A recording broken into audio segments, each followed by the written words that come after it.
There is a little disclaimer. There's a disclaimer? Okay. Okay. This may or may not be true. May or I'm may not not be sure true. Whose career could or couldn't be, affected by it. Okay. This story may be fake. Exactly. What's that thing you say on the podcast? Yeah. So, It may be fiction, yes. or it may I'm be not true. real sure what it is. This is something that, We're here with TWK, Texas Welder Kevin. yeah, so, this is when I was in the Navy. There were people always, he's heard the story. There were people, man, sometimes you don't get the best of people that enlist in the military. Right. Not the finest. I used to tell them all the time, and I may have been, who knows, I might have been, grouped in with them, and I was one of them, so I could be grouped in with them.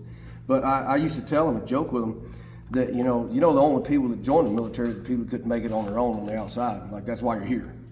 But all this shit was voluntary. None of us got drafted at that time. So, you're here because you chose to be here. And if you had any sense, you wouldn't. But I remember they kept screwing with me and giving me the balls to 4 watch. And The what? the midnight to 4 o'clock. Oh, Yeah, 11:30 to 3:30. balls to 4 Balls watch? to 4, yeah. Okay. They kept giving me the balls for watch intentionally because, I don't really know why it was, but people don't get along sometimes, and so I kept getting it. Like, I would get it like every other day, or I get every 3 days or whatever, and it's like my turn never happened. They didn't let me off of the Ferris wheel. Like, I just kept getting. I stayed on the watch, and so they came in there and they're like, Kate, they put out the watch schedule again, and I was like, I got tired of this shit. And I was like, all right, they said, Kate, you got the balls 4. And I was like, again? And his name started with an M.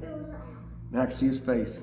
I wish I could remember his name. He was the one that wrote the stuff. It wasn't him that he was the one that filled out the watch schedule, but he had other people that influenced whose names or who got what watch.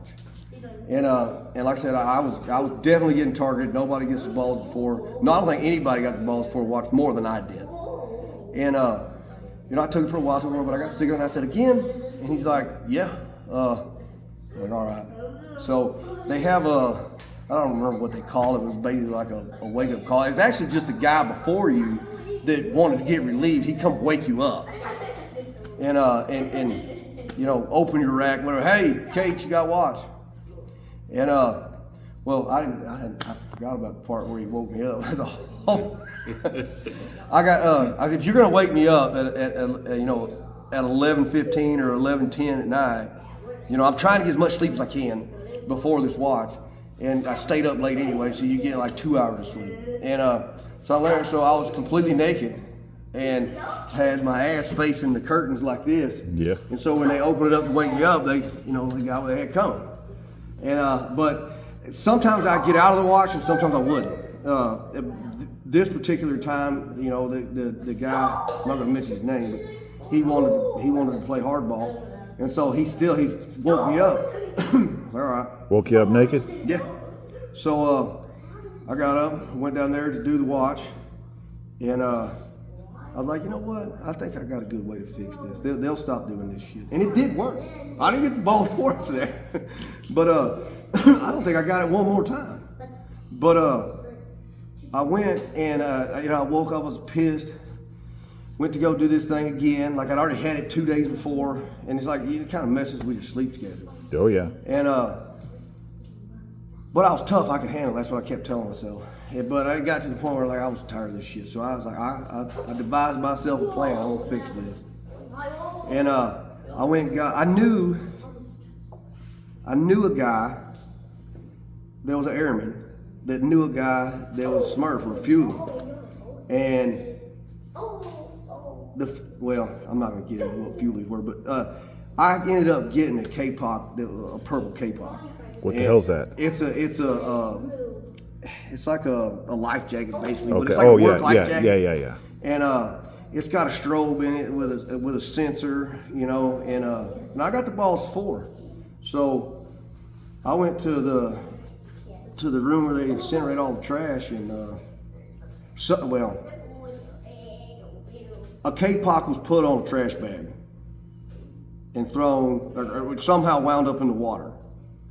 And when that K-Pock hits the water, it will inflate, and the strobe is like a beacon out there in the middle of the ocean. We're out in the middle of the damn ocean, and depending on if the AFWAR, the fantail of the watch is doing his job, is depending on what happens. Well, he was awake this time, and he saw the strobe light, and it was man overboard for over 5,000 men. And this was it wasn't even 1 o'clock yet. And I remember thinking in my head when I threw that shit out there, I just remember, man, this right here will get some attention. This will get, like this many people. I didn't know it was going to get as much attention as it did. But it was a man overboard drill at 1 o'clock in the morning.